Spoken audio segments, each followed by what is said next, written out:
पर और बच्चे बच्चे कहते हुए उसे खूब प्यार दिया और फिर उसे अपने सामने बिठा लिया। कमाल है शिव बाबा की। शिव बाबा ने ब्रह्मा बाबा को उनके 60 वर्ष की आयु में चुना, लेकिन आज भी 93 वर्ष की आयु में भी बिना आधार एकदम योगी राज की बैठक है। सिर्फ यही नहीं, आने वाले कुछ दिनों में उसने देखा कि बाबा यज्ञ प्रमुख होते हुए भी यज्ञ का हर एक छोटा बड़ा काम खुद करने से हिचकते नहीं थे।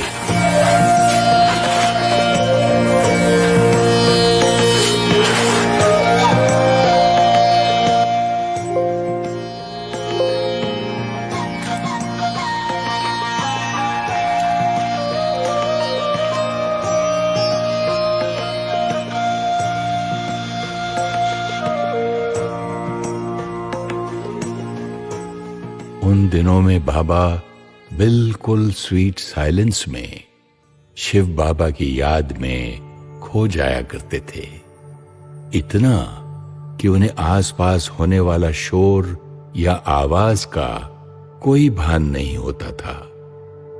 एक बार बाबा मग्न अवस्था में बैठे थे कि ब्रह्मा कुमारी कैलाश बाबा से मिलने मधुबन आई हुई थी। जब वो बाबा के कमरे में गईं, तो उन्हें बाबा के फरिश्ते स्वरूप के वाइब्रेशन अनुभव हुए। बाबा ने उन्हें देखते ही बोला, बच्ची, आप तो संदेशी हो, एक बार वतन में देख कर आओ कि वतन वाले बाबा और इस बाबा में कितना फर्क है। दरअसल बात कुछ वर्ष पहले की है, जब कैलाश बहन ने बाबा को बताया था कि सूक्ष्म वतन में जो आकारी ब्रह्मा बाबा हैं, वो बहुत सुंदर है, उनकी तो तुलना ही नहीं हो सकती। तब से बाबा ने भी खुद के पुरुषार्थ की तीव्रता को बढ़ा दिया था। बाबा के प्रेम पूर्ण आग्रह को स्वीकार कर बहन वतन गई। जब वापस आई तो बोली, बाबा, वतन में तो आप ही थे। नहीं बच्ची, बाबा तो यहाँ है ना। बाबा वतन नहीं जा सकता, इसीलिए तो आपको भेजा। हाँ बाबा, लेकिन वतन में भी आप ही थे, एकदम ऐसे ही, लाइट ही लाइट, सुंदर ही सुंदर। बाबा ने सुना और धीरे से बहन को कहा, बच्ची, ये बात तुम्हें किसी को बतानी नहीं है। बाबा को भी अपने अव्यक्त होने के इशारे मिल रहे थे और अनेक अन्य आत्माओं को भी। पुष्पाल दादी जब मधुबन में इन दिनों में थीं, तो देखा कि बाबा और दो दादियां क्लास से बाहर आ रहे हैं। उन्होंने देखा कि दोनों दादियां तो जमीन पर चल रही हैं, लेकिन बाबा जैसे जमीन से धीरे धीरे 2-3 फुट ऊपर ही चल रहे हैं। दादी ने देखा और एकदम आश्चर्यवत होकर एक टक देखती रही।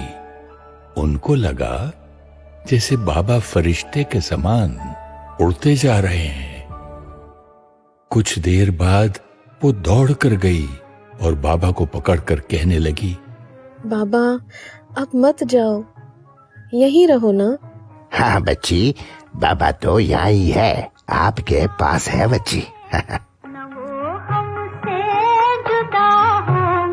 बाबा तो पास है ही और सदा रहेगा। उनके तो वो और करीब होते हैं जो दिन रात शिव बाबा के प्यार में खोए रहते हैं। ब्रह्मा बाबा उसी प्यार की पालना देने के निमित्त थे। वो बच्चों से दूर कैसे हो सकते थे?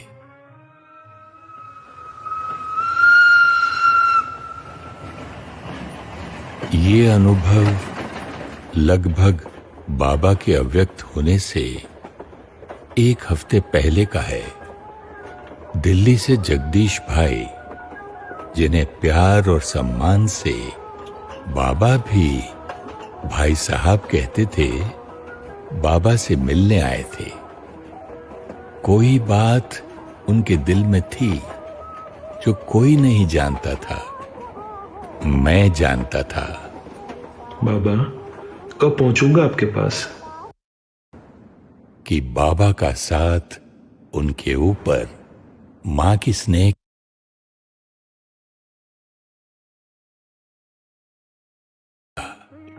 उनके तो वो और करीब होते हैं जो दिन रात शिव बाबा के प्यार में खोए रहते हैं। ब्रह्मा बाबा उसी प्यार की पालना देने के निमित्त थे। वो बच्चों से दूर कैसे हो सकते थे?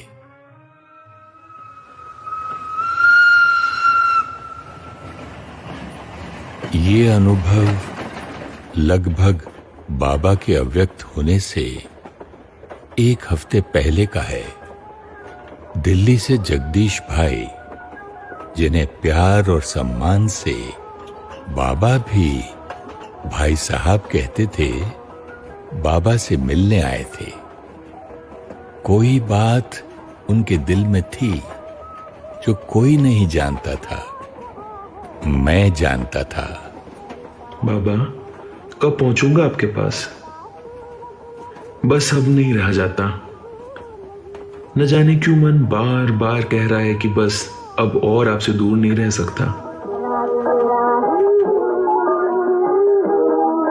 बच्चे भले पधारे। बाबा भी बच्चे को देखना चाहता था। बोलो बच्चे, कैसे आना हुआ? बाबा, बस मुझे यहाँ कुछ दिन रहना है। मैं आपके पास ही रहना चाहता हूँ कुछ दिन। मुझे आपसे बिल्कुल अलग नहीं रहना है, बस बाबा, और कुछ नहीं। लेकिन बच्चे, वो किताब छपवानी है, बहुत जरूरी है।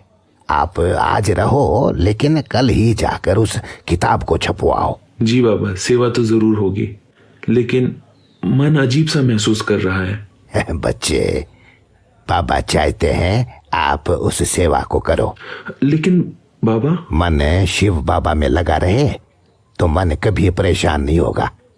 यहाँ सब ठीक है और ड्रामा अनुसार ठीक ही होगा। आप सेवा पर जाओ। दोनों एक दूसरे के दिल को जानते थे, लेकिन दोनों ने वही किया, सेवा। ईश्वरीय कायदे और डायरेक्शन का सम्मान कितना कठिन होता है।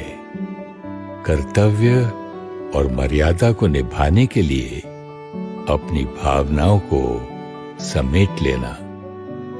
जब भावनाएं इतनी शुद्ध और निस्वार्थ प्यार की हो, तब तो और ही मुश्किल हो जाता है। लेकिन इस मुश्किल को भी बाबा ने सरल कर दिखाया। बच्चों को बाबा से बहुत बहुत प्यार था। बाल्यकाल से उनको ही अपने पिता के रूप में देखा था। और सच बताऊं तो बाबा को भी सभी बच्चों से बहुत प्यार था। बच्चे और बाबा एक दूसरे के बगैर जीवन की कल्पना भी नहीं कर सकते थे। दादी प्रकाशमणि बॉम्बे में सेवा अर्थ थी, लेकिन मास में एक बार मधुबन आ ही जाती थी। बात है 1969, 17 जनवरी शुक्रवार की। दादी एक छोटा सा ग्रुप लेकर मधुबन आई थी बाबा से मिलाने। ग्रुप 16 जनवरी को ही वापस चला गया। दादी को एक दिन और रुकना था, क्योंकि आबू में जो म्यूजियम है उसकी बिल्डिंग को खरीदने की कुछ बात चल रही थी। वैसे तो बाबा दादियों को कभी मधुबन में एक दिन भी एक्स्ट्रा रुकने नहीं देते थे। हमेशा कहते, बच्चे, आप सेवा पर हो, छुट्टी पर नहीं। बादल बनकर आए हो, ईश्वरीय प्यार का जल भरो और जाकर तड़पती हुई आत्माओं पर बरसो। गो सून एंड कम सून। तो दिल होते हुए भी दादियां कभी मधुबन में बाबा के साथ एक्स्ट्रा नहीं रुक पाती थीं। इधर दीदी मनमोहिनी इलाहाबाद मेले की सेवा पर गई हुई थी, तो बाबा के संग रहने वाली ईशु दादी ने दादी प्रकाश मणि से कहा, दादी, दीदी इलाहाबाद में है और बाबा की तबीयत थोड़ी सी ऊपर नीचे है, तो आप रुक जाओ ना। ईशु दादी, रुकना तो मैं भी चाहती हूँ, पर बाबा तो सेवा पर एब्सेंट नहीं होने देंगे ना। हाँ, सच ही था। बाबा कभी बच्चों को सेवा में किसी भी तरह की कमी नहीं रखने देते थे, क्योंकि बाबा खुद अपने अनुभव से जानते थे कि सेवा से सुख और संतुष्टता बहुत सहज प्राप्त होती है, क्योंकि सेवा के दौरान शिव बाबा की याद बुद्धि में नेचुरल रहती है।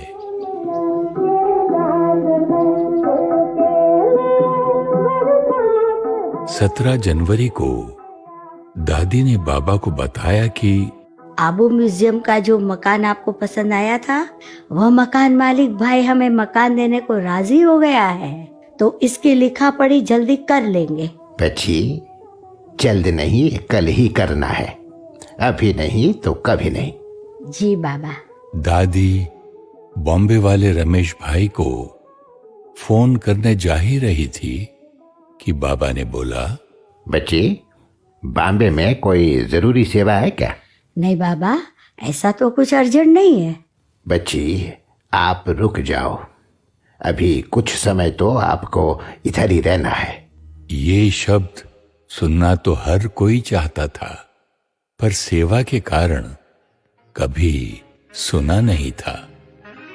लेकिन आज इन शब्दों को सुनकर दादी के तो पैर धरती पर नहीं थे। दादी जल्दी गई और बॉम्बे वाले रमेश भाई को फोन पर कल के कल ही मकान को फाइनल करने का बाबा का संदेश दे दिया। अगला दिन 18 जनवरी शनिवार, सुबह से ही बाबा की तबीयत थोड़ी ठीक नहीं लग रही थी।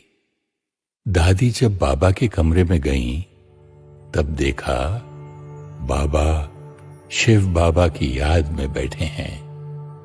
तबीयत ठीक ना होने के बावजूद बाबा के मुखमंडल पर असीम तेज था। दादी को देखा तो बाबा उठकर क्लास की ओर जाने लगे। बाबा, आज आप यही रुक जाइए। आपने जो ज्ञान की पॉइंट सुनाई थी ना, मेरा मन है मैं क्लास के साथ उसका चिंतन करूं। आज आप थोड़ा आराम कीजिए।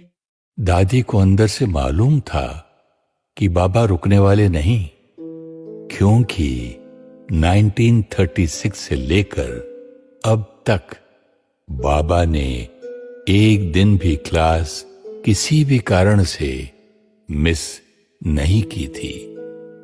उन्हें थोड़ा अलग महसूस हुआ जब बाबा ने कहा, ठीक है बच्ची, भले। दादी ने बाबा को धीरे से कहा, बाबा, डॉक्टर को बुला लेते हैं, वह आकर सिर्फ थोड़ा सा आपको देख जाएंगे। नहीं बच्ची, डॉक्टर की जरूरत नहीं है। बाबा सुप्रीम सर्जन से बात कर रहा है। लौकिक डॉक्टर की जरूरत नहीं। आप जाओ, क्लास में देर नहीं होनी चाहिए। बाबा की आज्ञा मानकर दादी क्लास में चली गई। क्लास खत्म होने के बाद आकर देखा तो बाबा के बगल में सभी सेवा केंद्रों के बच्चों की चिट्ठियों का अंबार लगा हुआ था। दादी ने बाबा से कहा, बाबा आज रहने दीजिए ना, कल लिख दीजिएगा जवाब। आप थोड़ा आराम कर लीजिए। बाबा लिखते ही जा रहे थे और सिर्फ सर हिलाया। दादी ने देखा बाबा एकदम सीरियस होकर पत्र लिख रहे थे। फिर से दादी ने प्यार से बोला, बाबा आप आराम कर लीजिए। नहीं बच्ची, ये बहुत आवश्यक है। आज बाबा को सारी चिट्ठियों का जवाब देना ही है। बच्ची बाबा ठीक है, आप नाश्ता कराओ, फिर बाबा और आप सैर पर जाएंगे। जी बाबा कहकर दादी चली गई और बाबा चिट्ठियों को गौर से पढ़ने लगे। देखा है तुमको बाबा, रूहों को प्यार करते। किसी सेवा केंद्र की एक चिट्ठी में बहुत सारे बच्चों ने बाबा को याद प्यार दिया था। उस चिट्ठी के अंत में हर एक का नाम साइन किया हुआ था। बाबा ने उत्तर में एक एक बच्चे का नाम लिखा और फिर याद प्यार और नमस्ते लिखा। बाबा को मन में था कि एक भी बच्चे का नाम नहीं छूटना चाहिए, इसलिए बाबा बार बार उनके नाम मिला रहे थे। एक एक बच्चे को नाम सहित याद प्यार। इतना संवेदनशील और इतनी विनम्रता, इतना प्यार करेगा कौन?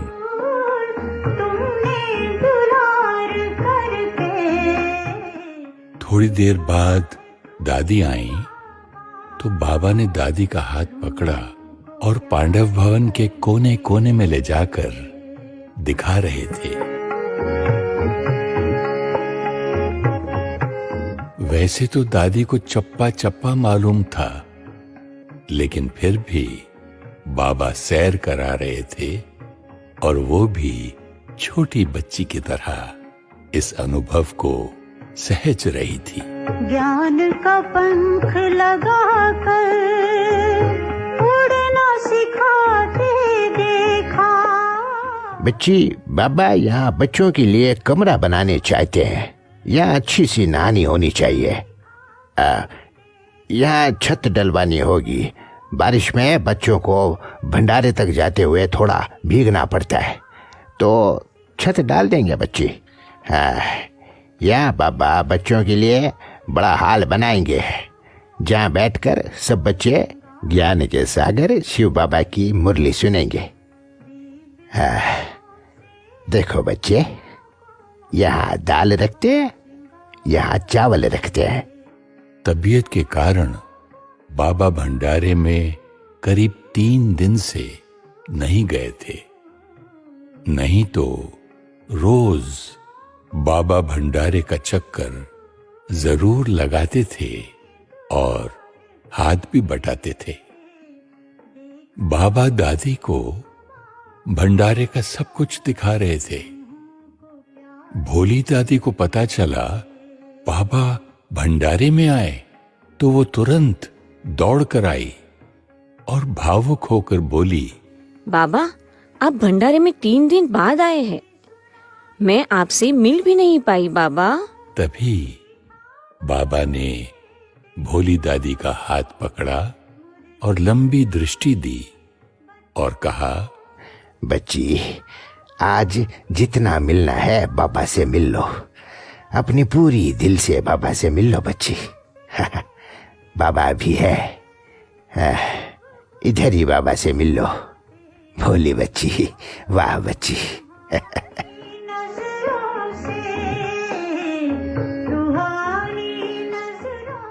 बच्ची देखो, अनाज आदि खत्म होने से पहले ही भोली भंडारी से पूछना चाहिए कि सब कुछ है। रूहानी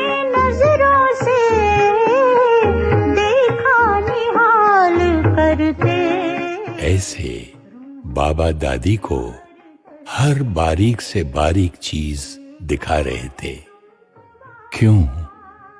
ये राज तो सिर्फ बाबा जाने और शिव बाबा जाने। को प्यार करते। अहमदाबाद से रमेश भाई का फोन आया कि शाम को 4 बजे आबू म्यूजियम वाले मकान की डील फाइनल हो गई है और वो शाम को 6 बजे वाली आगरा लोकल से आबू आ रहे हैं। ये आबू म्यूजियम का मकान बाबा की प्रेरणा से लिया हुआ यज्ञ का पहला मकान था। दादी ने बाबा को खबर दी तो बाबा मुस्कुराए और बोले, अच्छा है बच्ची, आज रात्रि क्लास जल्दी करनी है, डिनर जल्दी करना चाहिए सबको, बाबा को बच्चों से मिलना है। बाबा आज आप रेस्ट कर लीजिए। नहीं बच्ची, सवेरे भी बाप बच्चों से नहीं मिले तो बच्चों की बुद्धि चलती है। आप जाओ, जल्दी भोजन करने को कह दो सबको। शाम को बाबा क्लास में काफी देर तक केवल दृष्टि देते रहे, मानो एक एक में बल भर रहे हैं, एक एक को आधार स्तंभ की मजबूती दे रहे हैं। फिर बाबा ने मधुर महावाक्य चलाए। अभी खुशी का पाया चढ़ना है, बस याद की याद करते हैं, फिर जितना जो याद करे खुशी का पाया चढ़ता जाएगा। सब में अपन गुण भी होते नहीं, वो गाया जाता है, निंदा हमारी जो करे मित्र हमारा सो भवन वजे। भगवान कहते नहीं, मेरी गिलानी बहुत कर मैं आके मित्र बनता हूँ, तो गाय भी जाता है नहीं। मीठे मीठे से कहले थे रूहानी बच्चों पे थे, रूहानी बाप और दादा का दिल जान से प्रेम से याद तारा गुड नाइट।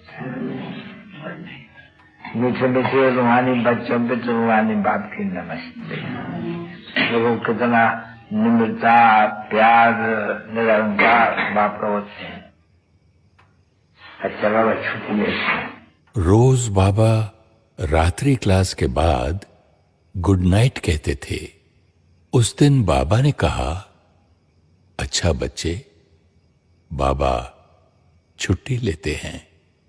सबको अलग तो लगा, लेकिन इतना ध्यान किसी ने नहीं दिया। फिर बाबा उठकर जाने लगे। बाबा सब बच्चों को इतना सम्मान देते थे कि कभी पीठ करके क्लास से नहीं जाते थे, हमेशा पीछे पीछे चलते हुए जाते थे। आज भी बाबा वैसे जा रहे थे, लेकिन दरवाजे पर रुक गए, फिर से लंबी दृष्टि दी और 3 शब्द कहे, बच्चे, निराकारी, निर्विकारी, निरहंकारी। ये 3 शब्द आध्यात्मिक उन्नति का बीज हैं। रोज कई बच्चे बाबा को गुड नाइट करते थे। बाबा की तबीयत सुबह से ठीक नहीं थी, तो दादी प्रकाशमणि, दादा आनंद किशोर और कुछ भाई बहनें बाबा को जल्दी गुड नाइट करने गए। कमरे में उन सब ने देखा कि बाबा शिव बाबा की याद में एकदम जैसे कि मग्न अवस्था में हैं। शिव बाबा और ब्रह्मा बाबा की रूह रिहान चल रही है। कमरे में अशरीरीपन का एक चमत्कारी वायुमंडल था। हरेक को शरीर का भान ही नहीं रहा। कुछ समय बाद बाबा ने इशारे से दादी को अपने सामने बुलाकर बिठाया। दादी बाबा की दृष्टि में देख रही थी। बाबा दृष्टि से जैसे मानो सारी शक्तियां ट्रांसफर कर रहे थे। फिर बाबा ने उनका हाथ अपने हाथ में लिया। दादी को अपने अंदर करंट की अनुभूति होने लगी। दादी ने बोला, बाबा, बाबा, बाबा। बाबा तो निशब्द केवल हाथों में हाथ देकर दृष्टि दे रहे थे। दादी ने आनंद किशोर को डॉक्टर को बुलाने का इशारा दिया। कुछ सेकंड की बात होगी, मानो 10 सेकंड या 20 या कितना, लेकिन ऐसा लगा मानो कितने सालों से दादी बाबा के साथ है। देखते ही देखते बाबा का हाथ ढीला हो गया और आत्मा पंछी शरीर के बंधनों को छोड़ उड़ गई। बाबा के शरीर को लिटाया। दादी को कुछ समझ नहीं आया कि हुआ क्या। सब कुछ एकदम अचानक हुआ, लेकिन अंदर एक अद्भुत शक्ति थी जो कह रही थी, बाबा तो अभी भी साथ है। साथ तो है ही। कई बार बाबा ने अपने बच्चों को शब्दों से, इशारे से, अपने कर्म से एहसास कराया था कि बाबा का साथ उनके ऊपर मां की स्नेह की छाया समान सदा बना हुआ है और रहेगा ही। कुछ ही देर में डॉक्टर आए और उन्होंने कहा कि प्राण पंछी तो उड़ गए। सुनकर बड़े ही शांत भाव से दादी ने कहा, ड्रामा की भाभी, बाबा तो अभी भी साथ ही है। डॉक्टर भी अचंभित थे कि इतना प्यार करने वाले बाबा के अचानक चले जाने से भी इनके बच्चे ऐसे कैसे स्थिर हैं। उत्तर तो मैं जानता हूं। वर्षों की तपस्या, शुद्ध ईश्वरीय प्यार और सत्य ज्ञान की पालना, यही आधार था उस स्थिरता का। दादी ने तुरंत सबको टेलीफोन किया। हर एक को दादी की स्थिरता देखकर आश्चर्य हो रहा था। ऐसा लगा जैसे बाबा ही अपनी शक्ति से सब करा रहे हैं। ड्रामा की भावी, बाबा अव्यक्त हो गए। ये वाक्य दादी ने उस दिन न जाने कितनों को सुनाए होंगे।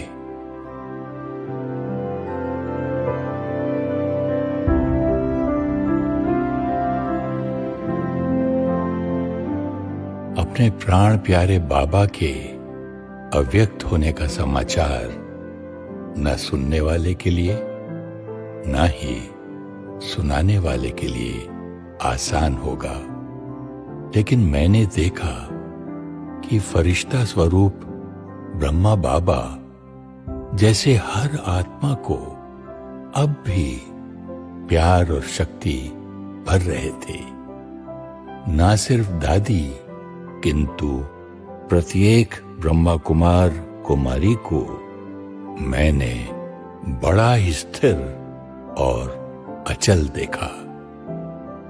बाबा के अचानक चले जाने से सब थोड़ा हैरान तो थे, लेकिन अब क्या होगा, आगे क्या होगा, ऐसे सवालों ने एक को भी हिलाया नहीं, क्योंकि हर एक का दिल जानता था कि परमपिता परमात्मा दिलाराम शिव बाबा विश्व परिवर्तन करने आए हैं, और जब तक विश्व परिवर्तन नहीं होता, ये कार्य चलता रहेगा। बाबा तो अंत तक हर बच्चे का साथ निभाने के लिए बंधा हुआ है, और उसको बांधा है बच्चों के प्यार ने।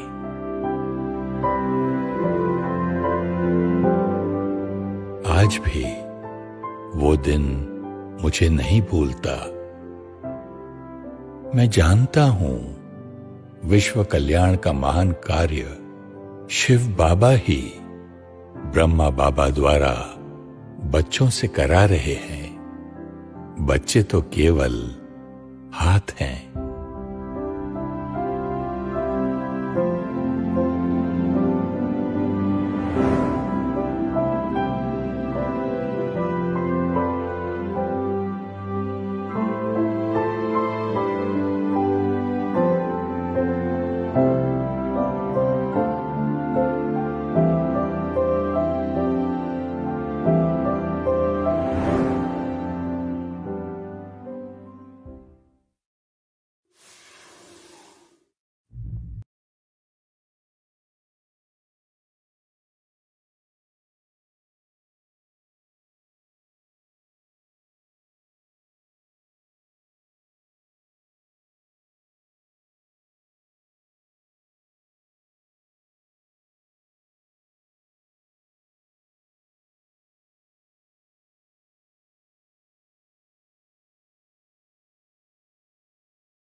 तेरी श्रीमत में हर विजय समाई है, हर विजय समाई है। बाबा तेरा बनने में सुख मिलता इलाही है, हो सुख मिलता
जिसके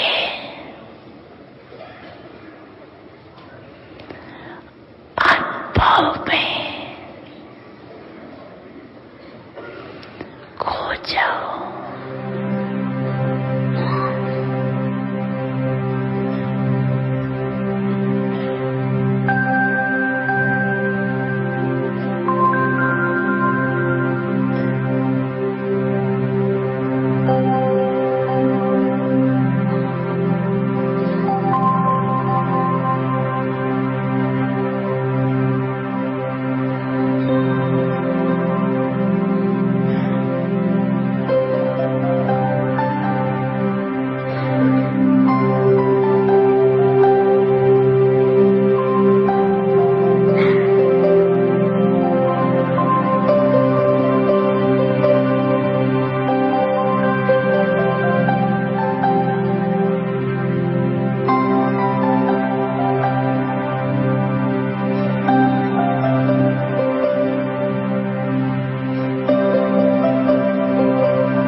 यही है तमन्ना बने बाबा तुम सा, चले साथ घर को घड़ी ऐसी आए। यही है तमन्ना बने बाबा तुम सा, यही है तमन्ना बने बाबा तुम सा, चले साथ घर को घड़ी ऐसी आए। हमें तो वतन की बहुत याद आए, हमें तो वतन की बहुत याद आए।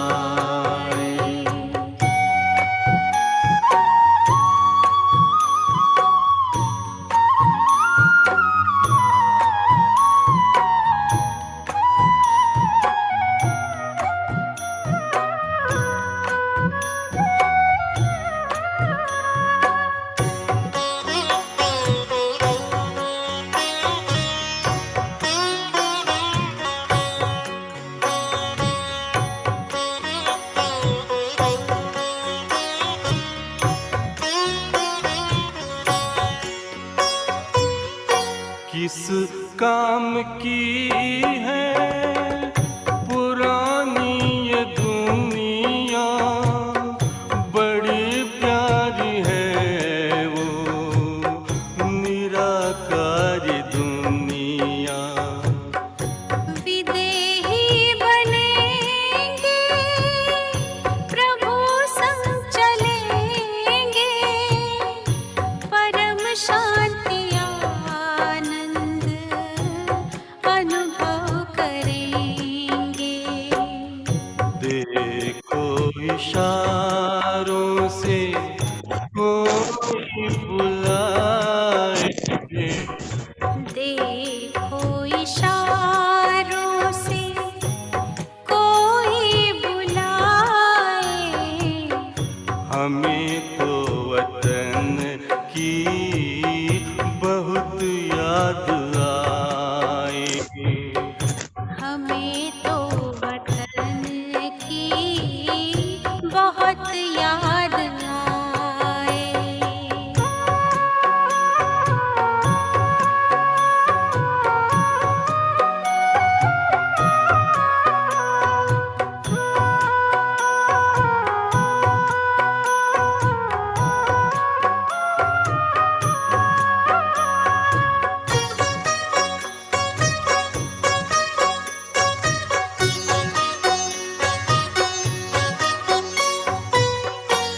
मुद्दत है गुज़री बिछड़े वतन को, मिला क्या यहाँ पर लगा करके मन को।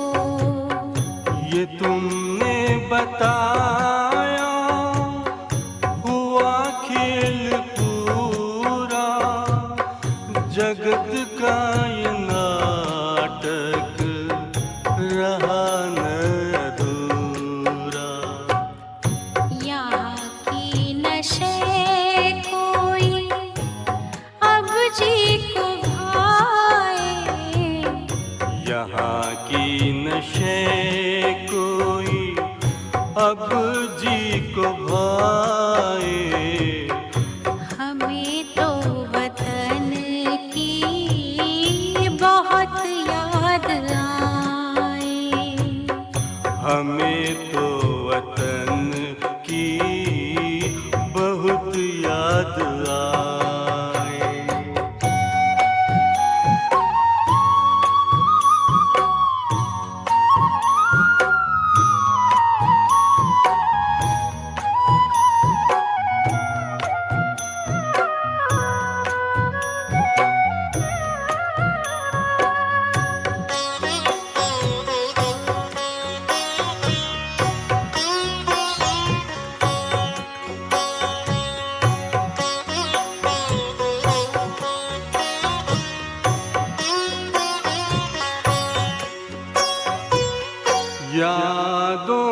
बाबा तेरे मन मगन हो, भूला हो संसार, भूला ये तन हो।